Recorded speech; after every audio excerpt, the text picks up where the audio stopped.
It's that sunk cost fallacy. I'm already this far down.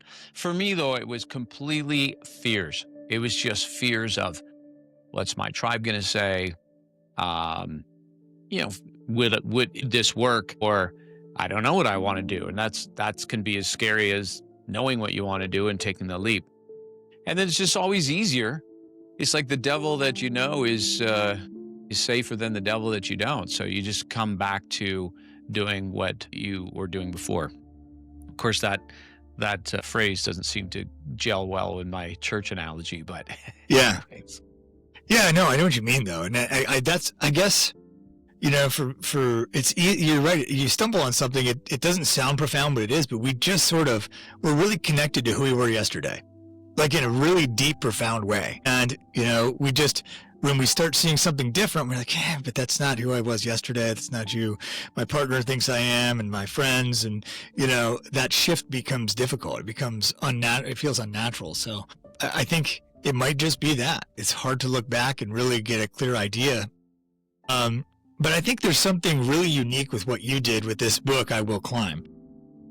I didn't realize it at first going into it. I was like, well, wait a second. Who's Riley? I'm kind of like laughing. I'm like, wait a second. I thought his name is James. What's going on? This is a fiction book, right? So I wonder what caused you to use fiction to sort of get your message across? Well, I've always loved stories. I wanted to become a film director early on. That was one of my dream careers to do. Then, of course, speaking for so many times, you just get used to telling stories. And there's something to me about stories that resonate with a different crowd. These parables, they don't resonate with everybody, but I've enjoyed most of the ones I've read that are out there.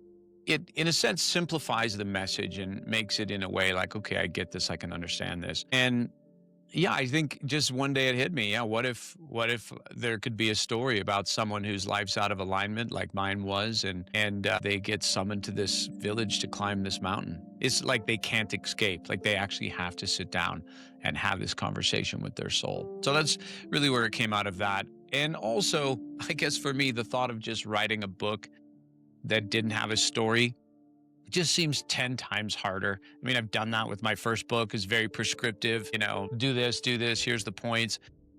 But also what I've learned about stories, and this is something beautiful. Like when I get up and speak, I'll tell a lot of stories, and I'll tell a story that has a very specific point. But then someone will come back and say, it really moved me when you told this story because this is what I got out of it. And I'm like, how did you get that out of it? Like, that's not even what I meant. Of course, I don't say that. But that's the beauty of stories, is that we're able to interpret them in a way that it speaks to us. And it's already happened with this book where someone said, when this section of this happened, and then this is what I related it because this is what's going on in my life. And I wanted to think like, oh, you totally missed it. But no, they didn't. For them, it really spoke to them in that way. And that's amazing. So the title is just so powerful. And I wonder, was that did you have that title first and like build the story around it, or